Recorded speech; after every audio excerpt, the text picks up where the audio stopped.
Initially, we had a precious metal money system in the U.S. And throughout the colonial period and into the early republic and through the 19th century, people were using gold and silver coins, depending on the time. They were using coins from other countries. They just used these, this was what money was, just a good like any other good, and they used it in this way. And when paper began to be used as money, by and large, the paper was simply a money substitute. It was a more convenient mode of carrying your money, but the paper was just a money substitute that you could exchange for some fixed quantity of gold or silver.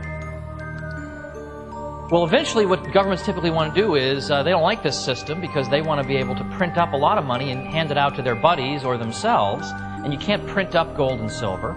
So what typically they'll do, and what happened in the U.S. in 1933 and then definitively in 1971, was that the gold backing was taken away from the paper. So that now if you go and say, I'd like to redeem my paper for money, they'll give you a new piece of paper. I mean, they won't even really know what you're asking. So in 1933, the gold backing was taken away, and so that all you had left really was just the paper. And then particularly in 1971, the situation is intensified and completed. All you have is pieces of paper. But notice they didn't start off that way. The paper now circulates sort of out of habit, and because the paper has an array of prices in terms of itself that makes it possible for us to use it. But we couldn't have started that way. It goes through this evolutionary process, and Rothbard, I think, makes an important contribution in what has government done to our money by pointing out this step-by-step process. How you go from spontaneously emerging money on the market, what Guido calls natural money, because it occurs without coercion, to the system we have now, totally unbacked paper money. The system we have now, very much different from the precious metal system that emerges spontaneously on the market gradually through the transition from a barter system to a money economy. That system occurs spontaneously without any need for any government intervention whatsoever. However, to the contrary, when you look at paper money, fiat paper money, in other words, money that the government can reproduce and that is not convertible into anything else, that is it, it's just the paper, that system has never been introduced voluntarily and spontaneously by society. Never. No such thing. It has always been introduced by means of violence and with the use of the police to suppress alternatives. So that's the glorious system we have now, whose merits are praised all the time. It has never come about spontaneously. Now, I want to proceed to the disadvantages of the current system, because by implication, they suggest the advantages of an alternative.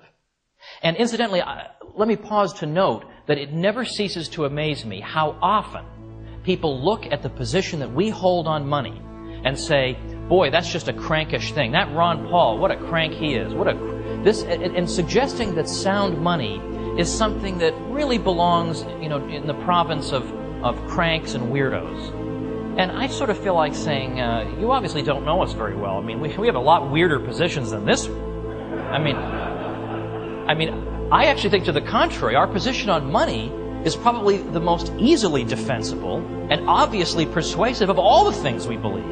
And yet it's most consistently singled out as being, out of bounds and whatever. And I'll leave it to the student as an exercise as to why the establishment would want to persuade people that this is a completely absurd idea and no one in his right mind would support it. Everybody should instead read Newsweek and take their cues from there. Now, what we normally hear about what happens when governments increase the supply of paper money is that consumer prices rise and this hurts people on fixed incomes. Now, that is true. That is true. Well, also related to this, there are unjust redistribution effects known as Cantillon effects, because when the money is created out of thin air, who gets it first? Well, typically government's friends, government contractors, big banks, government officials with their salaries, they get the money first. And so this new money not having yet trickled through the whole system, prices have not yet commensurately risen, so those people enjoy a windfall. They get to spend new money at the old price level. By the time the average person gets the new money, he's been paying the higher prices all that time, so the favored constituency's windfall comes at the direct expense of the average person who typically lacks their political connections. Other problems with fiat paper money. Well, they lead to massive increases in the power of government and the banking system.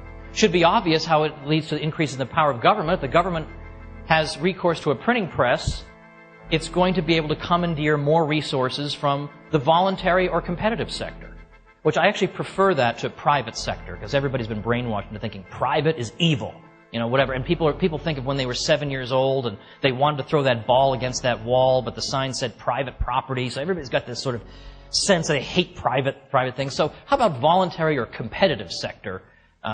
So the private sector loses resources more readily when they can be siphoned off through artificially created money. But also the banking system itself is artificially enriched. And here I quote Guido directly. He writes, "The market economy can be understood as a great organism that caters to the needs of consumers as expressed in money payments. When the economy is flooded with legal tender fractional reserve notes, the whole economic body of society begins to cater excessively to the needs of those who control the banking industry. The American economist Frank Fetter once observed that the unhampered market economy resembles a grassroots democratic process." Don't hold that against the market economy, but this is a real democratic process. "One penny, one market vote. From this point of view, the imposition of fractional reserve notes through legal tender laws creates market votes out of nothing. The bankers and their clients, usually the government in the first place, have many more votes than they would have had in a free society. Unlike a commodity money, fiat money's value can fall to zero. A commodity money will still have some value as a commodity. You still use gold for industrial and ornamental purposes. You don't use green pieces of paper with smelly, disgusting ink for any use other than exchange. So if the exchange use goes, if they inflate it so much that people flee from it, it has no value, it can go to zero. Commodity money is not going to go to zero. But worse than that, the fiat money, once it goes to zero, can never be revived. Because once it goes to zero and it stops being used by people, then you're back to the initial problem of a government trying to introduce a fiat paper money completely from scratch. As we've seen, that can't be done. Now, this is the heart of it. Now, I realize there are people who say we should forget this and focus on what's more practical, what's more immediately doable. But money is the foundational issue. The Federal Reserve System is a central planning agency that is given the task of manipulating the money supply in such a way as to maximize employment and minimize price inflation. This is the rankest superstition. But it's worse than that. The destruction of a free monetary system and its replacement by monopoly fiat paper is the great enabler of the Leviathan that grows more voracious and destructive every day. The state is not the indispensable support of our monetary system. It is an interloper. It gives us discoordination and chaos. It enriches a favored few at the expense of the many. It is morally and economically indefensible.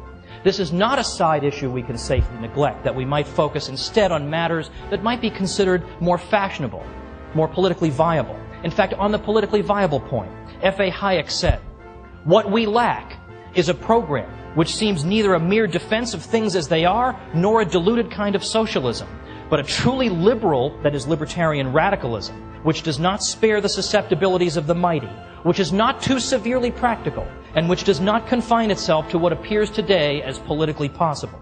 We need intellectual leaders who are willing to work for an ideal, however small may be the prospects of its early realization. They must be men who are willing to stick to principles and to fight for their full realization, however remote. And those who have concerned themselves exclusively with what seemed practicable in the existing state of opinion have constantly found that even this had rapidly become politically impossible as a result of changes in a public opinion which they have done nothing to guide. This fight can be won. Public opinion is shifting for the first time in decades. And so I urge you to join the Mises Institute today. Become a member. Use these cards on your tables. Become a member before you leave. Make a donation. Help us. Because together we can strike down the falsehoods, the fallacies. We can kill the monster. And we can restore to America and the world the indispensable foundations of lasting prosperity. Thank you very much.